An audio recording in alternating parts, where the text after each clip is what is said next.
Hallelujah, hallelujah, hallelujah. പ്രിയപ്പെട്ട സഹോദരി സഹോദരങ്ങളെ, ലോകത്തിൻ്റെ നാനാഭാഗത്തിൽ നിന്ന് ഈ സമയം ദൈവാരാധനയിൽ പങ്കുചേർന്നുകൊണ്ട് തിരുവചനം സ്വീകരിക്കുന്ന പ്രിയപ്പെട്ട സഹോദരി സഹോദരങ്ങളെ, ഇവിടെ എല്ലാവരുടെ മേൽ ദൈവത്തിൻ്റെ വലിയ കൃപയാനുഗ്രഹവും നിറയപ്പെടുവാൻ നമുക്ക് സജീവമായിട്ട് ആഗ്രഹിക്കാം. കർത്താവിൻ്റെ കൂടെ ആയിരിക്കുന്നതും അവിടുത്തെ തിരുഹൃദയത്തിൽ നിന്ന് അവിടുത്തെ തിരുമൊഴികൾ സ്വീകരിക്കുന്നതുമൊക്കെയാണ് ഈ ഭൂമിയിലെ ഏറ്റവും വില കൂടിയ കാര്യവും നമ്മുടെ ജീവിതത്തിലെ ഈ ഭൂമിയിലെ ഏറ്റവും വില കൂടിയ സമയവും. ദൈവാരാധനയുടെ നിമിഷങ്ങളെക്കുറിച്ച് തമ്പുരാനെ സ്നേഹിക്കുന്ന ഒത്തിരി ആത്മീയ പിതാക്കന്മാർ പറയുന്നത് അത് സ്വർഗീയ സമയമെന്നാണ്. ഈ ഭൂമിയിലെ സ്വർഗീയ സമയമാണ് നമ്മൾ ആരാധിക്കുന്ന സമയം.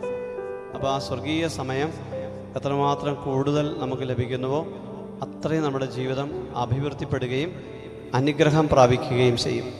അപ്പം അതുകൊണ്ട് തന്നെ നിങ്ങളെ ഓരോരുത്തരെയും ഈ സമയം പ്രത്യേകം കർത്താവിൻ്റെ നാമത്തിൽ പ്രത്യേകം അഭിനന്ദിക്കുകയാണ്. ഏറ്റവും വില കൂടിയ സമയത്തിൽ ആയിരിക്കുവാൻ നമ്മളൊരു ആത്മീയ തീരുമാനമെടുത്തുകൊണ്ടാണ് ഈ സായാഹ്നത്തിൽ കർത്താവിൻ്റെ തിരുസന്നിധിയിൽ മറ്റൊരു പരപ്രേരണയുമില്ലാതെ നമ്മുടെ ആത്മാവിൽ കർത്താവ് തന്ന ആ പ്രേരണയാൽ നമ്മൾ ഈ പരിശുദ്ധ കൂടാരത്തിലേക്ക് കടന്നു വന്നിരിക്കുന്നു. അപ്പോൾ അതുകൊണ്ട് തന്നെ പ്രിയപ്പെട്ടവരെ, ദൈവം നമ്മളെ സമൃദ്ധമായി അനുഗ്രഹിക്കും. Hallelujah, hallelujah, hallelujah, hallelujah. ദൈവം പ്രിയപ്പെട്ട മക്കളെ അനുഗ്രഹിച്ച വഴികളെക്കുറിച്ച് നമ്മൾ തിരുവചനത്തിലൂടെ നമ്മൾ കടന്നു പോകുമ്പം മനസ്സിലാക്കിയാൽ നമുക്ക് തിരിച്ചറിയാൻ പറ്റുന്നത് അവർ ദൈവം ആയിരിക്കുന്ന ഇടങ്ങളിലേക്ക് കടന്നു വന്നു. ദൈവം കടന്നു പോകുന്ന വഴികളിൽ അവർ നിന്നു. അപ്പോഴാണ് ദൈവമക്കൾ അനുഗ്രഹിക്കപ്പെട്ടത്.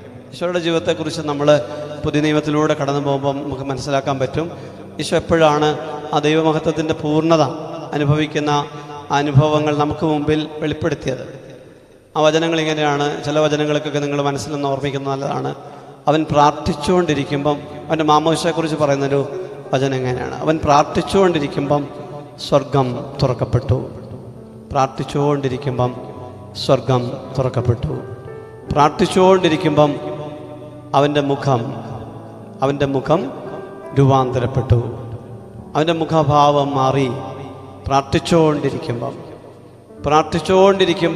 പ്രിയപ്പെട്ടവരെ, ഈശോ മിശിഹ ദൈവീക ദർശനങ്ങളുടെ വ്യത്യസ്തമായ അനുഭവങ്ങൾ തൻ്റെ പ്രിയപ്പെട്ടവർക്ക് പങ്കുവെക്കാൻ അവൻ പ്രാർത്ഥിച്ചുകൊണ്ടിരിക്കുമ്പോഴാണ് എല്ലാ തീരുമാനങ്ങളും ഉണ്ടാകുന്നത്. അപ്പോസ്തലന്മാരെ തിരഞ്ഞെടുക്കുന്നതിന് മുമ്പ് രാത്രി മുഴുവൻ അവൻ പ്രാർത്ഥിച്ചു. എന്നിട്ടാണ് അവൻ അവരിൽ നിന്ന് 12 പേരെ അപ്പോസ്തലന്മാരെന്ന് പേര് വിളിക്കുന്നത്. അതുകൊണ്ട് പ്രിയപ്പെട്ടവരെ, എല്ലാ ആത്മീയ അനുഗ്രഹങ്ങളും നമ്മുടെ ഈ ലോകത്തിലെ എല്ലാ അനുഗ്രഹങ്ങളും വരുന്ന വഴി നമ്മൾ കർത്താവിനെ ആരാധിച്ചുകൊണ്ടിരിക്കുമ്പോഴാണ്, ധ്യാനിച്ചുകൊണ്ടിരിക്കുമ്പോഴാണ്, പ്രാർത്ഥിച്ചുകൊണ്ടിരിക്കുമ്പോഴാണ്. നമുക്ക് അപ്പോസ്തല പ്രവർത്തനത്തിൽ അത് തന്നെ നമുക്ക് കാണാൻ പറ്റും.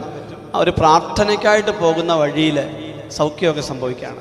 പ്രാർത്ഥിക്കാൻ പോകുന്ന വഴിയിൽ സൗഖ്യം. പ്രാർത്ഥിച്ചുകൊണ്ടിരിക്കും. പൗലോസ്ലീഹ ഇങ്ങനെ ഓർമ്മിപ്പിക്കുന്നുണ്ട്, ഞാൻ പ്രാർത്ഥിച്ചുകൊണ്ടിരിക്കുമ്പോൾ എനിക്കൊരു ദൈവാലയത്തിൽ ഞാൻ പ്രാർത്ഥിച്ചുകൊണ്ടിരിക്കുമ്പോൾ എനിക്കൊരു ദിവ്യാനുഭൂതി ഉണ്ടായി. പ്രാർത്ഥിച്ചുകൊണ്ടിരിക്കുമ്പം നമുക്ക് മാറ്റം വരണമെന്ന് നമ്മൾ ആഗ്രഹിക്കുന്നുണ്ടെങ്കിൽ, സ്വർഗീയ അനുഭവങ്ങളും സ്വർഗീയ ഇടപെടലുകളും നമ്മുടെ ജീവിതത്തിൽ സംഭവിക്കണം നമ്മൾ ആഗ്രഹിക്കുന്നുണ്ടെങ്കിൽ, പ്രിയപ്പെട്ടവരെ, നമുക്ക് ഈ മഹത്വം നമുക്കും കിട്ടണം. ആരാധിച്ചുകൊണ്ടിരിക്കുമ്പം, പ്രാർത്ഥിച്ചുകൊണ്ടിരിക്കുമ്പം, തിരുവചനം പഠിച്ചുകൊണ്ടിരിക്കുമ്പം. നോക്കിക്കേ, നിങ്ങൾ അപ്പോസ്തല പ്രവർത്തനം 8-ാം അധ്യായത്തിൽ നമുക്ക് കാണാൻ പറ്റുന്ന സംഭവമുണ്ട്. അപ്പോസ്തല പ്രവർത്തനം നിങ്ങളുടെ കൈകളിലെല്ലാം തന്നെ ബൈബിൾ അച്ഛൻ കണ്ടു. അച്ഛൻ പ്രത്യേകം അഭിനന്ദിക്കുകയാണ്. നിങ്ങളുടെ കുറേ അധികം പേര് ബൈബിളൊക്കെ ആയിട്ട് വന്നിരിക്കുന്നു. അതൊരു മനോഹരമായ ലക്ഷണമാണ്. ആരൊക്കെയോ നമുക്ക് ആ ബോധ്യങ്ങൾ തന്നത് നമ്മൾ അനുസരിക്കുന്നതിൻ്റെ അടയാളമാണ്.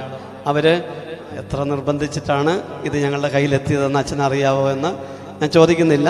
പക്ഷെ ഇപ്പം എന്താണല്ലോ നിങ്ങളുടെ കരങ്ങളിൽ വചനമുണ്ട് എന്നുള്ളത് വലിയൊരു കൃപയുടെ കാര്യമാണ്. അത് ചെറിയ കാര്യമല്ല.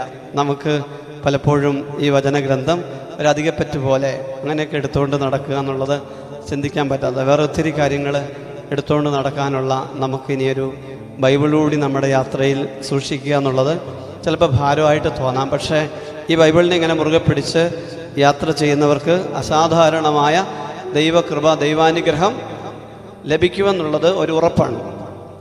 ഈ വിശുദ്ധ വചനവുമായിട്ട് നടന്ന ഒരാളെക്കുറിച്ച്, ആരാധിച്ചിട്ട് തിരിച്ചു വരുമ്പോൾ കിട്ടിയ ഒരു ദൈവകൃപയെക്കുറിച്ച് അപ്പസ്തോല പ്രവർത്തനം നമ്മളെ ഓർമ്മിപ്പിക്കുന്നുണ്ട്. അപ്പസ്തോല പ്രവർത്തനം 8-ാം അധ്യായം അതിൻ്റെ 26 മുതലുള്ള തിരുവചനങ്ങൾ നമുക്കൊന്നിച്ചൊന്ന് വായിച്ചാലോ? ബൈബിളുണ്ടല്ലോ. ആ ബൈബിളുള്ളവരെല്ലാം എടുക്കുക, ഇതൊന്നിച്ച് വായിക്കാം. അച്ഛൻ്റെ കൂടെ നിങ്ങൾ കൂടിയാൽ മതി. കർത്താവിൻ്റെ ഒരു ദൂതൻ ഫിലിപ്പോസിനോട് പറഞ്ഞു, എഴുന്നേറ്റ് തെക്കോട്ട് നടന്ന് ജെറുസലേമിൽ നിന്ന് ഗാസയിലേക്കുള്ള പാതയിൽ എത്തുക. അതൊരു വിജനമായ പാത ആയിരുന്നു. അവൻ എഴുന്നേറ്റ് യാത്ര തിരിച്ചു. അപ്പോൾ എത്യോപ്യക്കാരനായ ഒരു ഷണ്ടൻ, എത്യോപ്യ രാജ്ഞിയായ കൽദാക്കയുടെ ഭണ്ഡാര വിചാരിപ്പുകാരൻ, ജെറുസലേമിൽ ആരാധിക്കാൻ പോയിട്ട് തിരിച്ചു വരികയായിരുന്നു. രഥത്തിലിരുന്ന് അവൻ യേശയ്യായുടെ പ്രവചനം വായിച്ചുകൊണ്ടിരുന്നു. ആത്മാവ് ഫിലിപ്പോസിനോട് പറഞ്ഞു, ആ രഥത്തെ സമീപിച്ച് അതിനോട് ചേർന്ന് നടക്കുക. ഫിലിപ്പോസ് അവൻ്റെ അടുക്കൽ ഓടിയെത്തി. അവൻ യേശയ്യായുടെ പ്രവചനം വായിക്കുന്നത് കേട്ട് ചോദിച്ചു, വായിക്കുന്നത് നിനക്ക് മനസ്സിലാകുന്നുണ്ടോ? അവൻ പ്രതിവചിച്ചു, ആരെങ്കിലും വ്യാഖ്യാനിച്ചു തരാതെ എങ്ങനെയാണ് ഞാൻ മനസ്സിലാക്കുക? രഥത്തിൽ കയറി തന്നോട് കൂടെ ഇരിക്കാൻ ഫിലിപ്പോസിനോട് അവൻ അപേക്ഷിച്ചു. അവൻ വായിച്ചുകൊണ്ടിരുന്ന വിശുദ്ധ ഗ്രന്ഥഭാഗം ഇതാണ്: കൊലയ്ക്ക് കൊണ്ടുപോകുന്ന ആടിനെ പോലെയും രോമം കത്തിരിക്കുന്നതിന് മുമ്പിൽ മൂകനായി നിൽക്കുന്ന ആട്ടിൻകുട്ടിയെ പോലെയും അവൻ തൻ്റെ വായി തുറന്നില്ല.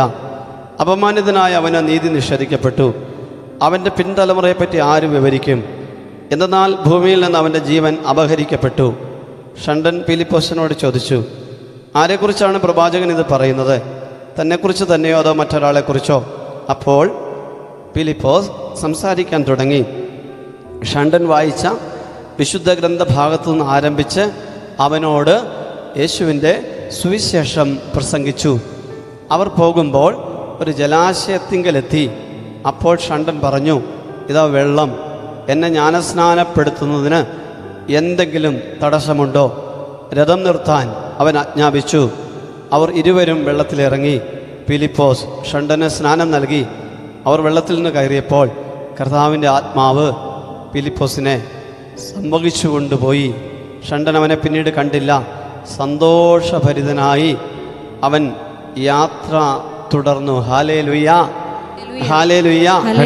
പ്രിയപ്പെട്ട സഹോദരി സഹോദരങ്ങളെ, കുഞ്ഞുമക്കളെ, നമുക്ക് വലിയൊരു സന്തോഷം തോന്നുന്ന വചനഭാഗം ഇത്. നമ്മുടെ ജീവിതത്തിൽ മാലാഖമാർ വരണം നമ്മൾ ആഗ്രഹിക്കുന്നുണ്ടോ? നമുക്കൊപ്പം വിശുദ്ധർ സഞ്ചരിക്കണം നമ്മൾ ആഗ്രഹിക്കുന്നുണ്ടോ?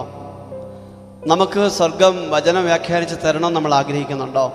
അങ്ങനെ ആഗ്രഹിക്കുന്നുണ്ടെങ്കിൽ ഈ വചനഭാഗത്തോടൊരു ബന്ധവും വിശ്വസ്തതയും ഉണ്ടായാൽ നമ്മുടെ ജീവിതത്തിൽ ഈ അത്ഭുതങ്ങളൊക്കെ സംഭവിക്കും. ഹല്ലേലൂയ. എന്താണ് ആ കൽദാക്കെ രാജ്ഞിയുടെ ഭണ്ഡാര വിചാരിപ്പുകാരന് കിട്ടിയ ഭാഗ്യം? ആൾ എന്താ ചെയ്തേ? എന്ത് ചെയ്തതുകൊണ്ടാണ്? നോക്കിക്കേ, വചനം പഠിപ്പിക്കുന്നവരൊക്കെ പറയുന്നത് ഫിലിപ്പോസിനെ മാലാഖ കൊണ്ടുപോയ ദൂരം ഏകദേശം 90ഓളം കിലോമീറ്ററാണെന്ന് പറയുന്നത്. മാലാഖ ആയതുകൊണ്ട് വേഗത്തിൽ കൊണ്ടുപോകാൻ പറ്റും. അത്രയും ദൂരം തൻ്റെ പ്രിയപ്പെട്ട പുരോഹിതനെ അല്ലെങ്കിൽ അപ്പസ്തോലനെ അല്ലെങ്കിൽ ശ്ലീഹായെ അങ്ങനെ നടത്തിക്കൊണ്ട് പോകാൻ, അങ്ങനെ അവിടേക്ക് നയിക്കാൻ പരിശുദ്ധാത്മാവിന് തോന്നാൻ കാരണം എന്താണ്? കാരണം എന്താ? 2 കാര്യങ്ങളാണ്. ഒന്ന്, ആരാധിച്ചിട്ടാണ് മടങ്ങുന്നത്. അപ്പോൾ ആരാധിച്ച് മടങ്ങുന്നവരുടെ കൂടെ കർത്താവ് വരും. ആരാധിച്ചിട്ട് മടങ്ങുന്നു. ജെറുസലേമിൽ ആരാധിച്ചിട്ട് മടങ്ങുകയാണ്. Hallelujah, hallelujah, hallelujah, hallelujah. അപ്പോൾ നമ്മുടെ ജീവിതത്തിൽ ദൈവം ഇടപെടുന്ന സമയത്തിൻ്റെ സാധ്യത, ദൈവം ഇടപെടുന്ന സമയത്തിൻ്റെ സാധ്യത ആരാധിച്ചുകൊണ്ടിരിക്കുമ്പം, ദൈവാലയത്തിൽ പ്രാർത്ഥിച്ചുകൊണ്ടിരിക്കുമ്പം. പ്രിയപ്പെട്ടവരെ, അങ്ങനെയാണ് ഒത്തിരി അത്ഭുതങ്ങൾ നമ്മൾ ബൈബിളിൽ കാണുന്നത്.